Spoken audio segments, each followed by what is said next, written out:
Hey Kissa, hope you're doing great and welcome to the Design Dialogue hosted by Rethinking the Future in collaboration with Fublis.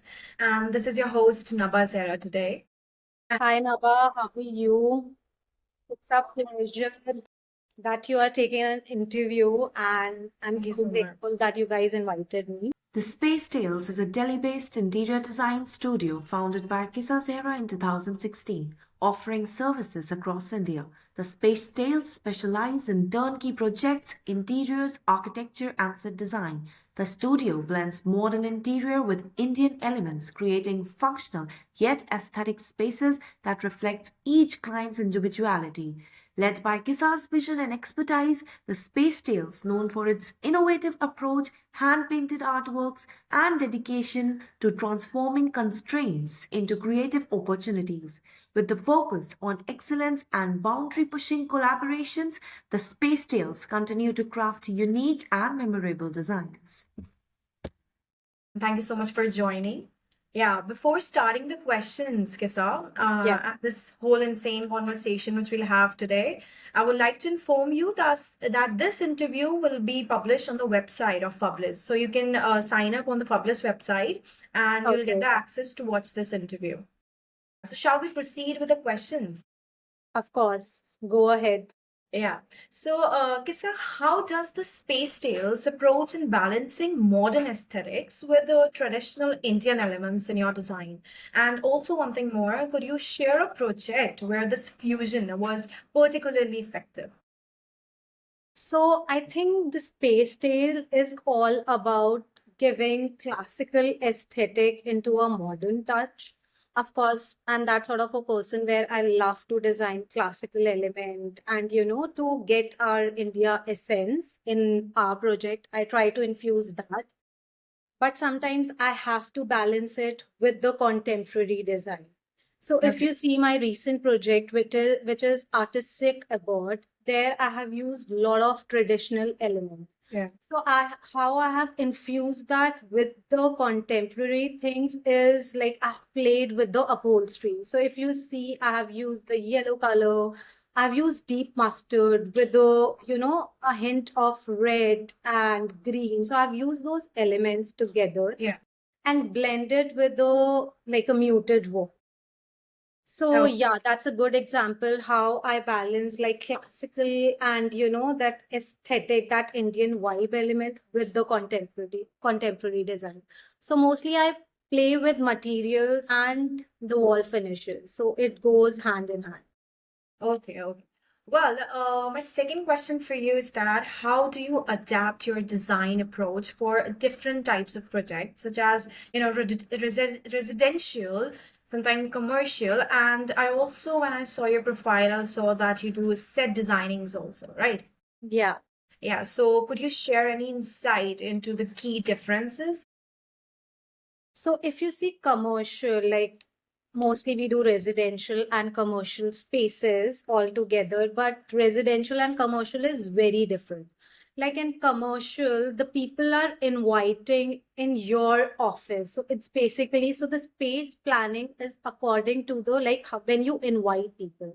Whereas in residential, you see that you have to live in that space. So, while doing the space planning and doing the interiors, it's very cozy, like because you have to live in that space 24/7.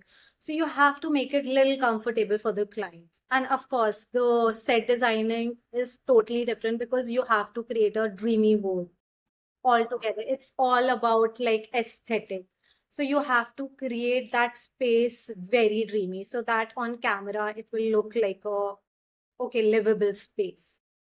Well, Yeah. great. Well, okay, what was your process for selecting art, furniture, and decor that complemented the design narratives in your project, Juhu House? So for Juhu House, I'll tell you an insight with my clients. So they are very like it was a joint family and they were very, very well connected together, very rooted with their culture. And the vibe of the house, they wanted very aesthetically like minimal, yet they want that, that the house should not look like a hotel. It Okay. should look like a livable and very cozy sort of a feel. Yeah. So that was a very interesting project because we have done a lot of artwork. We had played with the upholstery, we had played with the rugs, and while choosing the decor element, we went to Good Earth, and Good Earth is all about aesthetic, classical, and all the Indian elements. You just go to their store and you'll feel like, okay, maybe you are in Udaipur or Jaipur. So they have that sort of a decor. So we picked few pieces from there and mix them all together with the upholstery and interior. So yeah, it was all about classical interior. So first, like the design process is first we choose the upholstery design, we do the space planning, the decor element.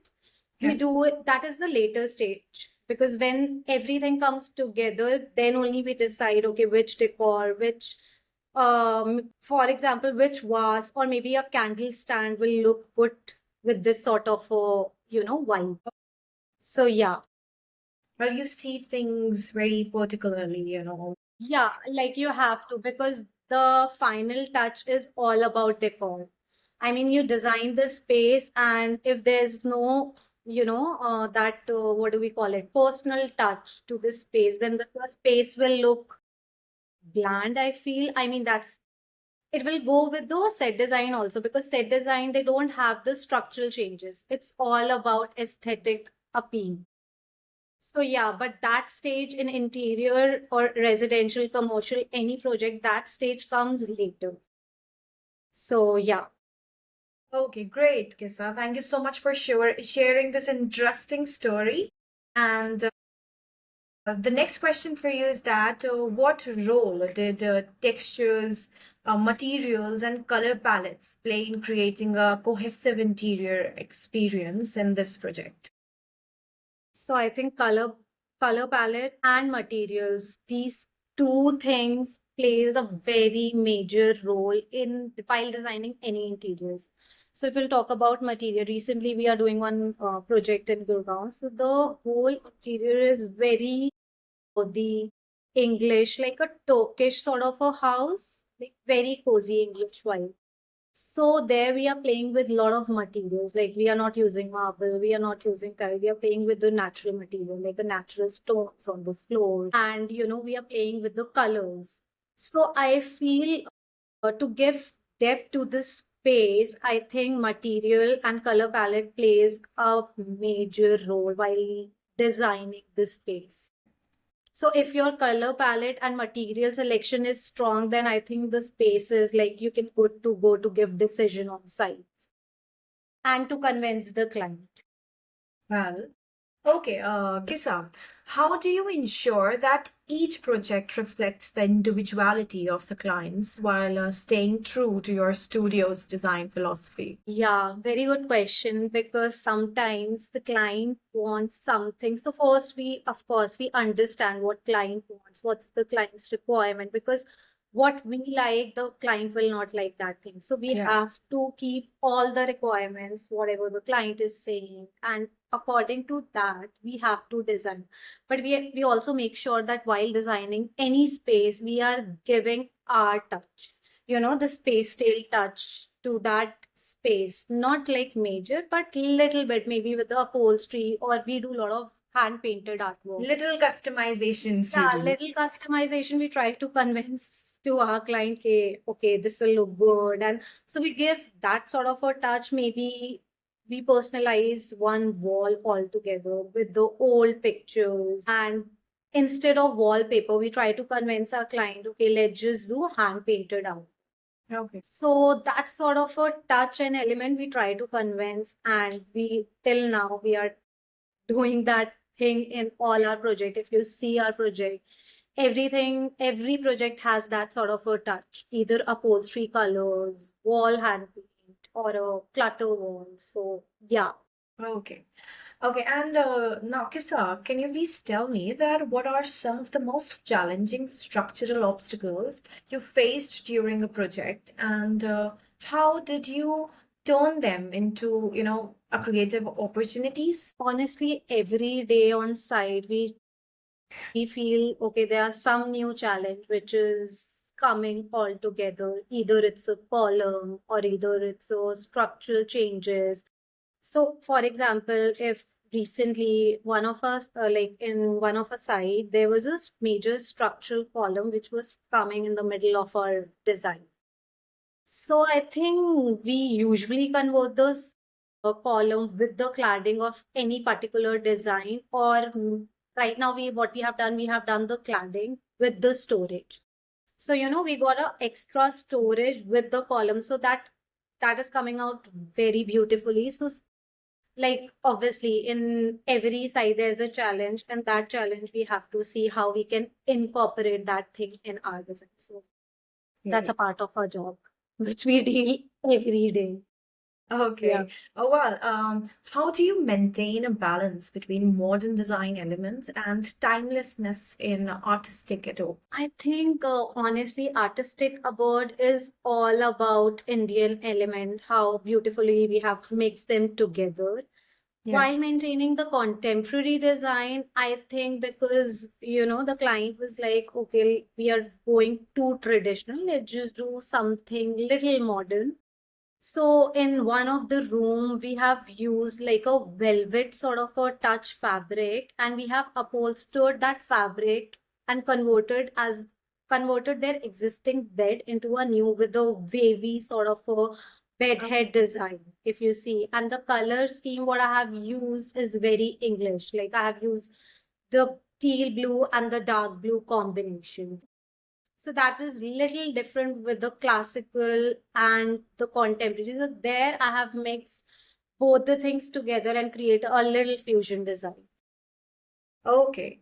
Yeah. Well, so you actually I think you choose, calm colors like nude colors more. No. Is it? I mean, it depends. It depends on design. Like in one of our project, we have just used all the neutral palette, which is like off-white, cream, taupe.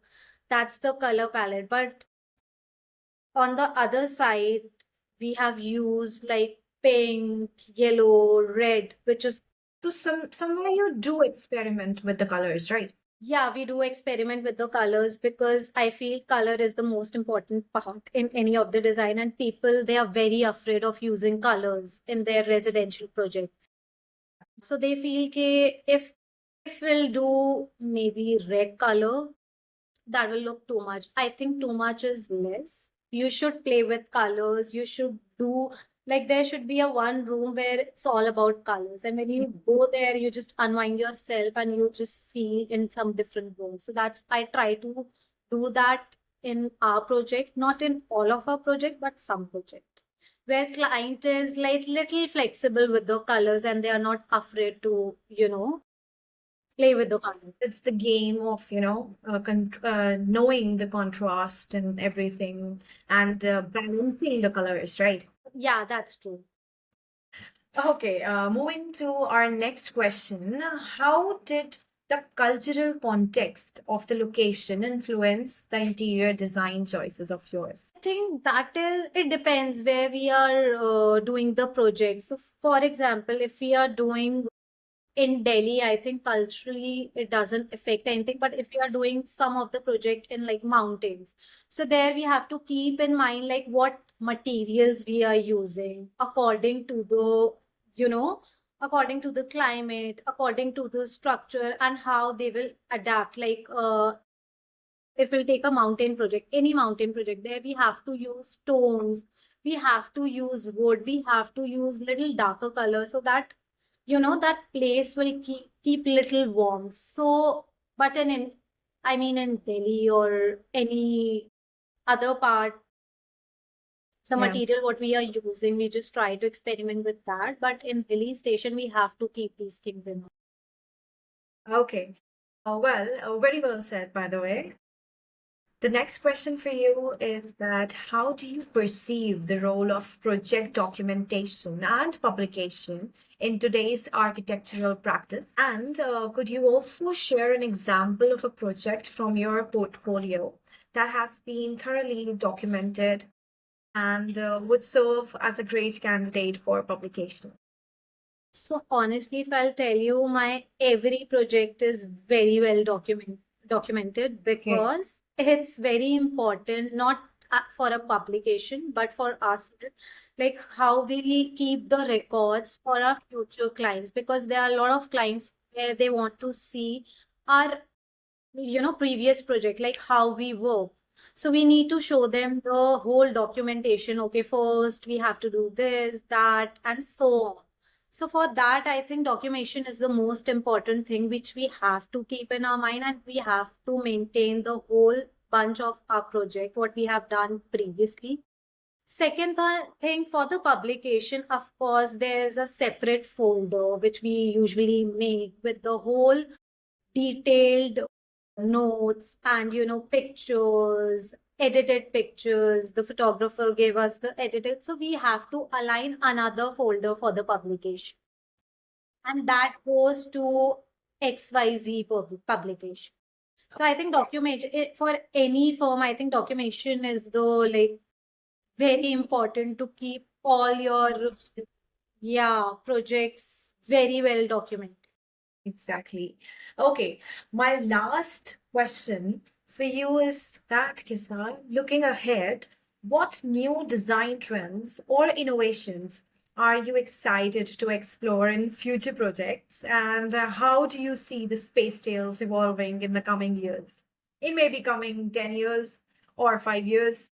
So space time is like my baby. So it's just growing day by day. And eventually I think it will grow the way we are going and the way we are delivering touch wood. I mean, it will go well. I feel for any inspiration or anything, like I went to Pondicherry and there I saw a very well, like a local artist where he was weaving a very nice hat with cane. So if you see my artistic abroad, there I have used a lot of cane in my projects. So I took his number. I was like, okay, there's one residential site in Delhi and you will do the cane work. So I try to incorporate sustainable material in my project and my upcoming project and try to use local artists. Like there was one hand painted artist. I was just roaming around in Delhi street and I saw a very nice hand painted artist. Then again, I took his number. I was like, and now till that date until now he's doing mostly all of my project with the hand painted art. So I try to use Indian manpower with the local artist, whatever we can do, and use them as much, because in India you'll get everything, then why to go internationally and take their stuff. So yeah, that's what I'm trying to do in all of my project, like One question sustainable. more for you, Kisa. Do you think what's the plan? Does Space Tales will take or will is interested in doing international works and international projects? Hopefully, I really hope this will come true one day. Yeah. Right now, there's no plan to go internationally, but Okay. of course, in future, I have that plan to expand my work internationally and take some international projects. Yeah. Okay. Well, thank you so much for giving your precious time, Kisa. Thank you so much, Kisa.